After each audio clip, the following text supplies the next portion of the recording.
Juan Martin Del Potro is a one-time Slam champion. He's a one-time Masters champion.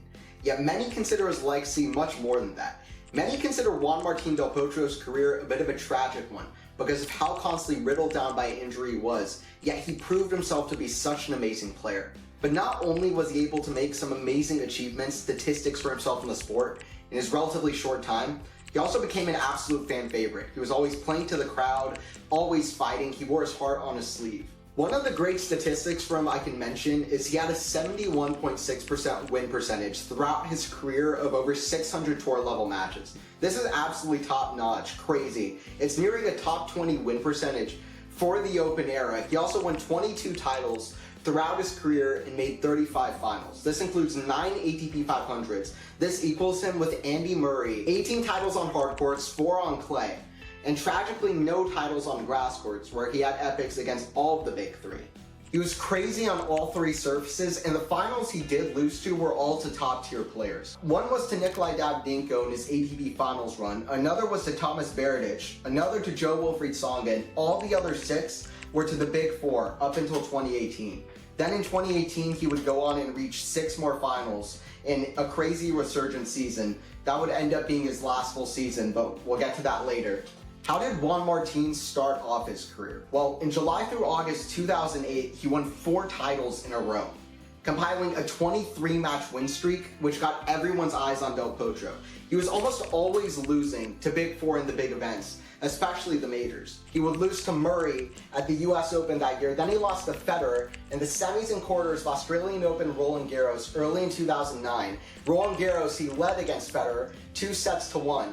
And then, of course, at the end of 2009, he would have his defining victory, which in hindsight is so tragic because he showed so much potential that became unrealized. Crazy forehands, crazy talent, and all at 20 years old.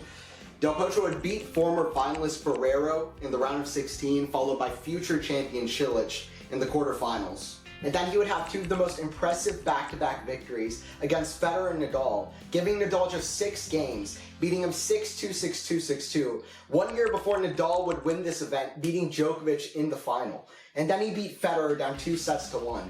Federer on a streak of 5 consecutive US Opens. A monumental win for a young player to beat Nadal and Federer back-to-back with a remarkable level and a ruthless warrior's mentality he'll become known for. Thoroughly outplaying the 2 greats, playing with such confidence, such heart, and such great shot making. He won hearts all over, and all eyes were on this young 20-year-old and what he would do next. But then tragedy started to strike. Issues began the next year when he would pick up a right wrist injury in an exhibition follow-up tournament for the Australian Open. He would return in the fall after a surgery, but failed to win many matches at the start of his return, and ended the season 250th in the world after cracking the top 4 to begin the season. After a relatively successful and injury-free 2011-2012, he finished a pretty complete 2012 season with a left wrist strain reportedly.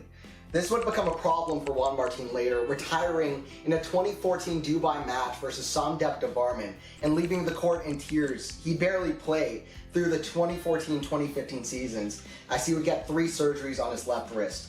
Injuries which, when he did come back, hampered his backhand and made it so he had to slice almost every single shot. And then he fractured his right patella during the 2018 season, which then really injured and worsened that part of his body. And then it really worsened during the Queen's Tournament in 2019, and that would end his career.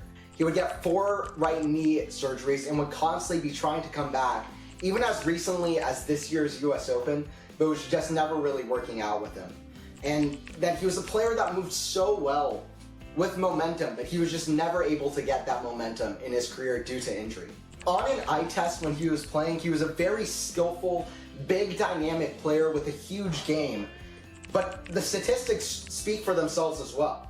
Amazing player on an eye test, but also with the stats.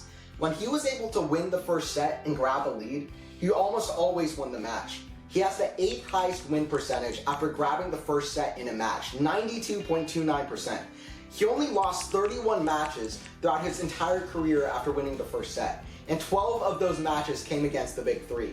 Only 19 matches in his entire career of over 600 tour level matches did he lose the match after winning the first set, playing players outside the big 3. 8th best in the Open era after winning the first set, only behind the big four Connors, McEnroe, and Borg. He has the highest percentage of taking at least a set in matches played against the big three, and this includes Murray. 2009 and onwards, Murray took a set in 43 of 67 matches. Del Potro, 37 of 54. 68.51% for Del Potro versus 64.18% for Murray. And in an incredible percentage against the big four, always competitive, constantly making it close, tight, epic matches, almost more than any other player, if not any other player. He won a set in 63.89% of matches against the big four.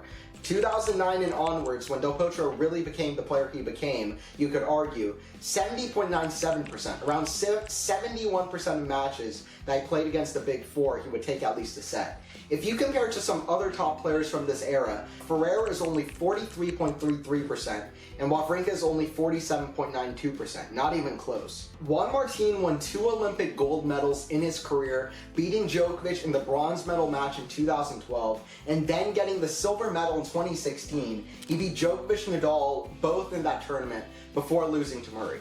He would also help Argentina win the Davis Cup in 2016, which was one of his career goals, including over a revenge win from that Olympics over Murray in the semis, which was an epic lasting over 5 hours.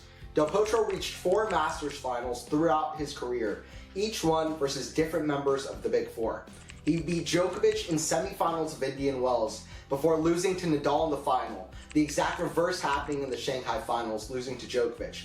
It was not until 2018 where he would reach another Masters final, this being in Indian Wells, where he would save 2 match points versus Federer and finally grab his first Masters title. This marked an incredible comeback season for Del Potro, where he reached his career high number 3 in the world. It's incredible because he had never reached number 3 in the world before this season.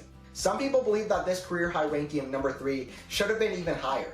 He reached 2 500 finals, he won a Masters, and 3 other finals, including perhaps his final big hurrah in the 2018 US Open versus Djokovic. After getting injured in mid-2019, he was out of the game for almost 3 years. He would come back to play one more match in February of 2022 in Buenos Aires versus compatriot Federico Delbonis, but at that point, he just really wasn't playing like himself. He lost in straight sets, a sad end to a career full of promise, potential, and heart. Overall, a phenomenal career for Juan Martin Del Potro, who's known for his slamming Thor forehand, and it is great he is, but his whole game was at the same time very complete, very flashy. He didn't mind a between the leg shot or a trick shot, was always fighting, playing for the fans. And I recall a match against 6 seed Dominic Thiem at the US Open one year, where he lost the first 2 sets, I believe 6-2, 6-1. He was looking hobbled over, completely out of it on the sidelines. The fans were still cheering him on, and somehow he compiled an amazing comeback full of amazing shots, suddenly full of energy, and compiled an amazing 2 sets to love comeback. And to me, in some ways, this defined the career of Juan Martin Del Potro. Despite some tragedy limiting the career of Juan Martin Del Potro, to me, he created a legacy far bigger to me than his one major trophy.